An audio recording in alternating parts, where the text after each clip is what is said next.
প্রোগ্রামিংয়ের দুনিয়ায় সবাইকে স্বাগতম। আজকে আমরা খুব মজার একটা জিনিস নিয়ে কথা বলবো। নাম তার ফিবোনাচি সিরিজ। আর দেখব রিকারশন নামের একটা দারুণ টেকনিক ব্যবহার করে কিভাবে এটা তৈরি করা যায়। চলুন তাহলে শুরু করা যাক। স্ক্রিনে যে প্যাটার্নটা দেখা যাচ্ছে এটা কিন্তু আমাদের চারিপাশে ছড়িয়ে আছে। সূর্যমুখী ফুলের কেন্দ্র থেকে শুরু করে শামুকের খোলস, এমনকি গ্যালাক্সির গঠনেও এই সুন্দর স্পাইডাল বা সর্পিল প্যাটার্নটা দেখা যায়। আর মজার ব্যাপার হলো, প্রকৃতির এই অসাধারণ ডিজাইনের পেছনে রয়েছে একটা সহজ গাণিতিক সিরিজ, আর সেটাই হলো ফিবোনাচি সিরিজ। তো এই ফিবোনাচি সিরিজটা আসলে কি? জিনিসটা কিন্তু একদমই সোজা।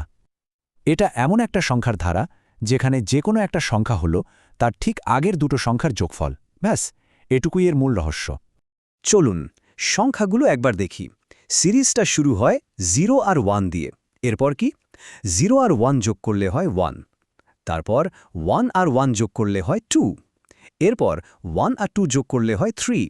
এভাবেই কিন্তু সিরিজটা এগিয়ে চলে। 2 আর 3 মিলে 5, 3 আর 5 মিলে 8। প্যাটার্নটা বেশ মজার, তাই না? ভাবতে অবাক লাগতে পারে যে এত সুন্দর একটা সিরিজ মাত্র দুটো সহজ গাণিতিক নিয়মের ওপর দাঁড়িয়ে আছে। চলুন সেই নিয়ম দুটো দেখে নিই, কারণ এই দুটো নিয়মই আমাদের কোড লেখার ভিত্তি তৈরি করে দেবে। আর এই হচ্ছে সেই প্রথম নিয়মটা, f of n equals to f of n-1 plus f of n-2। এর মানে হলো, যে কোনো একটা সংখ্যা, ধরুন n-তম সংখ্যাটা পেতে হলে তার ঠিক আগের দুটো সংখ্যাকে, মানে n-1 আর n-2তম সংখ্যা দুটোকে যোগ করে দিলেই হবে। আর এই যে একটা সমস্যাকে সমাধান করার জন্য আমরা সেই একই সমস্যার ছোট ভার্সনকে কল করছি, প্রোগ্রামিংয়ের ভাষায় একেই বলে রিকারশন। কিন্তু একটা প্রশ্ন থেকে যায়, এই যোগের প্রক্রিয়াটা থামবেটা কোথায়? না হলে তো এটা চলতেই থাকবে, তাই না? এখানেই আসে আমাদের দ্বিতীয় নিয়ম, যাকে আমরা বলি বেস কেস। এগুলো হলো আমাদের সেফটি নেট বা স্টপিং পয়েন্ট।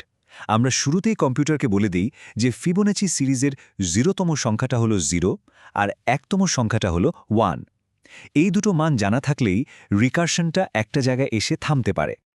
আচ্ছা, থিওরি তো অনেক হলো। এবার চলুন আসল মজাটা দেখি। কিভাবে এই সহজ লজিকটাকে আমরা কম্পিউটার কোডে লিখতে পারি। আমরা এখানে সি প্রোগ্রামিং ভাষা ব্যবহার করব, তবে কনসেপ্টটা সব ভাষাতেই প্রায় একই। দেখুন, কোডটা দেখতে একদম আমাদের লজিকের মতোই। প্রথম ধাপে আমরা দুটো ইফ দিয়ে বেস কেস দুটোকে বলে দিচ্ছি, যা আমাদের থামার জায়গা। দ্বিতীয় ধাপে যদি n 0 বা 1 না হয় তাহলে কি হবে? তখন ফাংশনটা নিজেকেই আবার কল করছে, কিন্তু ছোট মান দিয়ে। আর সব শেষে মেইন ফাংশনটা ইউজারের থেকে একটা নম্বর নিয়ে পুরো সিরিজটা প্রিন্ট করে দিচ্ছে। কি দারুণ, তাই না? কোড তো চলছে, কিন্তু কম্পিউটারের ভেতরে পর্দার আড়ালে ঠিক কি ঘটছে? আমরা যখন কম্পিউটারকে ফিবোনাকি 5 গণনা করতে বলি, তখন ভেতরে কী সব কাণ্ডকারখানা হচ্ছে? চলুন একটু গভীরে গিয়ে দেখি। তো আসল প্রশ্নটা হলো, যখন এই ফাংশনটা নিজেকে বারবার কল করে, তখন এই কলগুলোর ভেতরের খেলাটা ঠিক কেমন? এর উত্তরটা কিন্তু আমাদের অনেক কিছু শিখিয়ে দেবে। আর এই ছবিটা দেখুন, একদম পরিষ্কার হয়ে যাবে ব্যাপারটা। ফিবার 5কে বের করার জন্য সিস্টেম প্রথমে ফিব 4 আর ফিব 3কে কল করে, তারপর ফিব 4 আবার ফিব 3 আর ফিব 2কে কল করে। এভাবে এটা ঠিক একটা গাছের ডালপালার মতো ছড়াতে থাকে, যতক্ষণ না ওই বেস কেসগুলোতে মানে 0 আর 1-এ পৌঁছায়। তারপর সব মানগুলো নিচ থেকে ওপরের দিকে যোগ হতে হতে ফিরে আসে, আর একদম শেষে আমরা আমাদের উত্তরটা পাই। কিন্তু এই ছবিটার দিকে আরেকটু মনোযোগ দিয়ে তাকালে একটা বড় সমস্যা চোখে পড়বে। খেয়াল করে দেখুন তো, ফিব 3কে কতবার গণনা করা হচ্ছে? 2 বার। ফিব 2কে তো আরও বেশি, 3 বার। মানে আমাদের কম্পিউটার একই কাজ বারবার করে যাচ্ছে, যা একদমই অপ্রয়োজনীয়। আর এটাই হলো এই রিকার্সিভ পদ্ধতির সবচেয়ে বড় দুর্বলতা।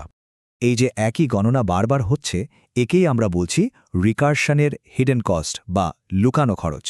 কোডটা দেখতে বাইরে থেকে খুব সহজ আর সুন্দর লাগলেও পারফরমেন্সের দিক থেকে এর ভেতরে একটা বড় সমস্যা লুকিয়ে আছে। কম্পিউটার সায়েন্সের ভাষায় এই সমস্যার পরিমাপটাকে বলা হয় O of 2 to the power n বা order of 2 to the power n। এর মানে কি? এর সহজ মানে হল, ইনপুট সংখ্যাটা একটু বাড়ালেই আমাদের গণনার পরিমাণ প্রায় দ্বিগুণ হারে বেড়ে যায়।